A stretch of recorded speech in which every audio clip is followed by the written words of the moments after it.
Yo, what's up people? Kembali lagi di channel kesayangan kalian, Praditya Vlog.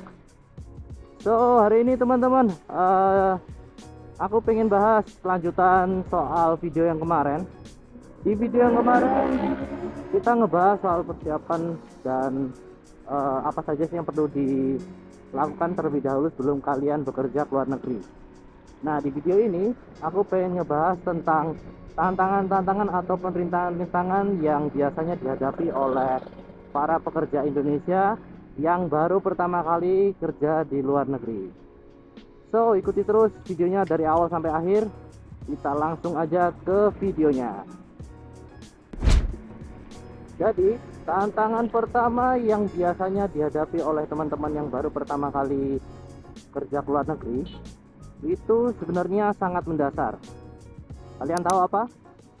Nah, yang pertama itu adalah masalah bahasa, teman-teman. Jadi bahasa itu adalah sesuatu yang sangat mendasar dan vital menurutku. Karena tentu aja kita bekerja ke luar negeri, kita harus mampu berkomunikasi dengan bahasa yang dipakai di daerah tempat atau di negara setempat. Nah, kalau kalian dari Indonesia belum terlalu menguasai bahasa daerah atau negara yang akan kalian tuju, aku saranin kalian lebih banyak belajar. Belajar di sini dalam arti bukan cuma belajar soal pola kalimat ya, tapi belajar untuk berbicara dan juga mendengarkan percakapan. Karena di situ nanti akan lebih dibutuhkan ketika kalian berusaha untuk berkomunikasi dengan orang lain ataupun dengan pimpinan kalian. Ada banyak kasus, aku juga udah banyak ngeliat di mana teman-teman Indonesia itu sebenarnya itu tahu cara bekerja, tahu apa yang harus dilakukan, tapi mereka itu terlalu malu untuk berbicara di depan umum. Maksudku, mereka masih malu-malu dalam hal menjelaskan sesuatu ataupun mengutarakan pendapat. Sebenarnya ini sangat nggak efisien ya, nggak membantu kalian dalam mencapai kesuksesan dalam bekerja.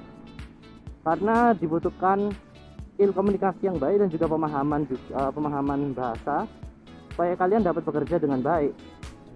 Jadi nggak cuma yes no, tapi kalian juga mengerti sebenarnya apa konteks kalimat yang sedang dibicarakan.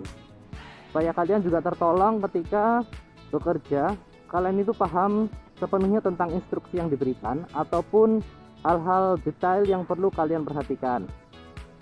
Jadi jangan ragu untuk mencoba berbicara ya, karena memang ini hambatan yang cukup mendasar bagi teman-teman pekerja Indonesia.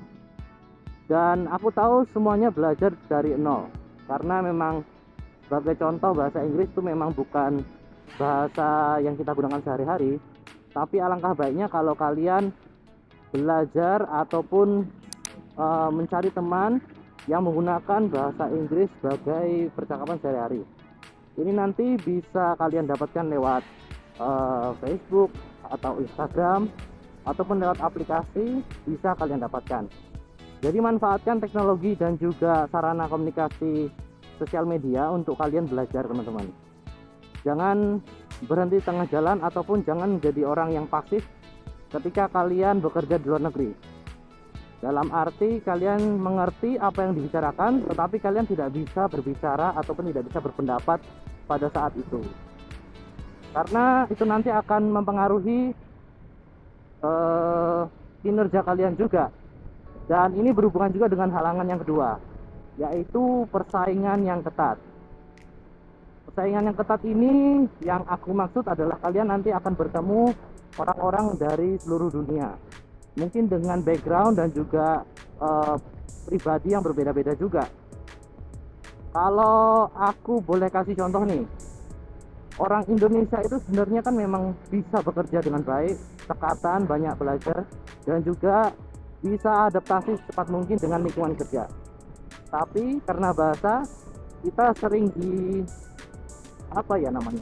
sering dibanding-bandingkan dengan warga negara lain. Seperti contohnya di sini adalah Filipina. Asal kalian tahu, Filipina itu memakai bahasa nasional Tagalog. Nah, tetapi bahasa Inggris itu adalah bahasa kedua mereka di percakapan sehari-hari. Jadi, secara langsung mereka itu sebenarnya terbiasa mendengarkan dan berbicara dengan bahasa Inggris juga. Lalu kalau mereka bisa, kenapa kita enggak? Disitulah tantangan kita nanti dimulai, karena kita pertama kali belajar bahasa asing ataupun kita tidak terbiasa, maka latihan itu diperlukan teman-teman, supaya kita tidak kalah dengan warga negara lain. Nah jadi gitu ya. Lalu rintangan selanjutnya yang biasanya ditemui oleh teman-teman dari Indonesia yang pertama kali bekerja, itu adalah perbedaan kebudayaan. Ada banyak negara yang mereka memakai sudut pandang kebarat-baratan misalnya. Jadi contohnya kayak aku dulu waktu kerja di Dubai. Dubai itu memang negara Islam teman-teman, tapi mereka memandang sesuatu itu dengan cara kebarat-baratan juga. Dalam arti lifestyle mereka juga kebarat-baratan. Kalau kalian lihat di internet atau di YouTube, di Instagram, di TikTok, dimanapun, kalian melihat bangunan-bangunan megah, modern, dan orang-orangnya itu malah banyak banget yang kelihatan kayaknya bule saya yang banyak sana. Nah sebenarnya itu tuh benar. Jadi itu memang terjadi di kehidupan sehari-hari, karena komposisi penduduk juga lebih banyak orang pendatang daripada warga lokalnya. Sekarang kalian harus melakukan sedikit riset dulu teman-teman sebelum berangkat. Kalau misalnya kalian akan berangkat ke negara yang sudah umum didatangi oleh pekerja Indonesia seperti Jepang ataupun Korea, itu sangat bagus karena sudah banyak informasi yang bertebaran di luar sana. Tapi kalau kalian akan bekerja di sebuah negara yang notabene sedikit warga negara Indonesianya, kalian perlu melakukan sedikit riset, seperti mungkin Polandia tidak terlalu banyak, atau mungkin di Luxembourg tidak terlalu banyak. Bisa di mana saja. Kalian perlu melakukan riset bagaimana cara mereka bersosialisasi dan juga bermasyarakat, supaya nanti kalian nggak kaget kalau kalian bekerja di sana. Karena pasti ada batasan-batasan atau norma-norma sosial yang kalian harus pahami, dan bahkan norma-norma tersebut itu sebenarnya nggak tertulis, seperti mungkin budaya makan atau budaya berbicara dengan orang yang lebih tua. Hal seperti itu nanti harus kalian pelajari terlebih dahulu supaya kalian tidak kaget dan tahu cara mengatasi supaya bisa cepat beradaptasi juga. Nah, yang selanjutnya, rintangan yang selalu dihadapi oleh teman-teman dari Indonesia itu adalah mereka terlambat untuk riset dalam hal biaya hidup.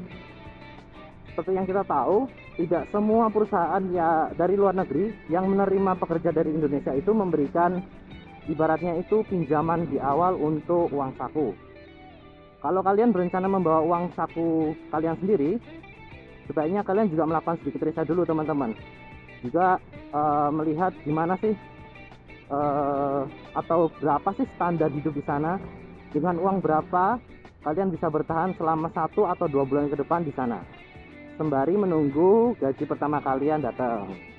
Nah jadi waktu kalian udah datang nih ke negara tujuan, kalian udah tahu kisaran harga-harga atau berapa sih biaya atau uang yang dibutuhkan untuk hidup berkecukupan di sana. Berkecukupan dalam arti bukan mewah, tapi cukup untuk kalian bertahan selama 1 bulan. Kalaupun memang ada barang-barang dari Indonesia yang bisa kalian bawa ke sana, silahkan dibawa, kayak bumbu-bumbu instan atau makanan kering bisa kalian bawa. Tetapi tetap harus diingat kalau bandara itu juga memiliki aturan ketat perihal makanan yang datang dari luar. Jadi tidak sembarangan makanan bisa mereka kasih ibaratnya oke gitu untuk masuk ke negara mereka. Obat-obatan pun seperti itu. Jadi kalian kalau punya obat pribadi, kalian harus berhati-hati pada saat membawa, karena regulasi tiap negara itu berbeda-beda mengenai obat-obatan juga. Ada negara yang mempersilahkan obat, contohnya obat A di Indonesia banyak dijual, tapi di negara B tujuan kita itu tidak diperbolehkan. Itulah pentingnya riset sebelum kalian berangkat ke negara tujuan.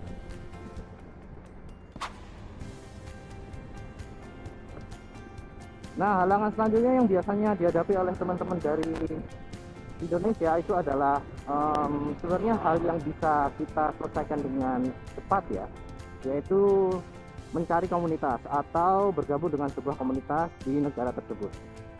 Kalau kamu datang ke suatu negara di mana negara tersebut tidak banyak warga Indonesia yang bekerja ataupun bersekolah, alangkah baiknya kalian membentuk sebuah komunitas kecil di mana kalian bisa berbagi informasi tentang hal ini dan hal itu. Sebagai contoh nih, kalian berbagi informasi tentang lowongan pekerjaan di sekitaran, atau bagi mereka yang masih melanjutkan studi, kalian bisa berbagi informasi tentang beasiswa atau minat-minat atau jurusan-jurusan yang bisa dijadikan pilihan bagi teman-teman kalian atau rekan-rekan kalian yang ada di sana. Itu pun nanti juga bakal membantu kalian untuk mendapatkan ibaratnya koneksi dengan orang-orang yang sudah lebih dulu berada di sana. Karena orang-orang yang sudah berada lebih dulu di sana itu nanti akan berikan kalian banyak sekali info penting ya.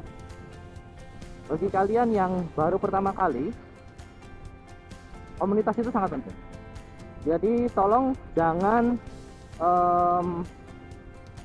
menutup diri ketika kalian bekerja di luar negeri sana. Kalian sebisa mungkin untuk bersosialisasi. Walaupun mungkin kalian tidak selalu bisa kumpul-kumpul bareng, nongkrong bareng, ataupun ngopi-ngopi bareng, nggak apa-apa. Asalkan kalian mengenal satu sama lain. Karena kalian tahu sendiri di perantauan itu bukan keluarga yang akan mengurus kalian, tapi teman-teman sejawat atau rekan perjuangan kalian di sana nanti. Jika kalian udah dapat komunitas nih, kalian bisa tuh cari informasi tentang gimana sih cara mendaftarkan diri kalian ke kedutaan besar Indonesia di negara tersebut. Karena itu bertujuan untuk melindungi kalian selama kalian berada di sana. Jika ada masalah-masalah yang datang, kalian bisa dapat perlindungan hukum dan bisa dapat bantuan dari negara atau pemerintah. Jadi nggak ada salahnya untuk mendaftarkan diri kalian ke kedutaan besar Indonesia di negara tersebut. Manfaatkan komunitas kalian supaya kalian bisa membangun jaringan informasi yang kuat, dimana nanti kalian bisa memberikan informasi lagi kepada teman-teman atau rekan-rekan kalian yang akan bekerja di negara tempat kalian, dan kalian bisa berikan petunjuk ke mereka juga supaya mereka bisa cepat beradaptasi di negara tersebut. Well, mungkin segini dulu teman-teman video dari aku. Semoga video ini memberikan manfaat untuk kalian semua. Jangan lupa subscribe channel ini supaya channel ini bisa terus berkembang. Kasih jempol ke atas kalau kalian suka dengan video ini. Jangan lupa untuk share dan juga komen di bawah kalau kalian ada yang ingin dikoreksi ataupun ada ide tentang video ini, supaya kita bisa diskusi dan berikan jawaban yang jelas bagi teman-teman lain yang punya pertanyaan yang tidak dibahas di video ini. Oke, gitu aja ya. Makasih udah nonton saya lagi dari awal sampai akhir. I'll see you in the next video. Bye bye.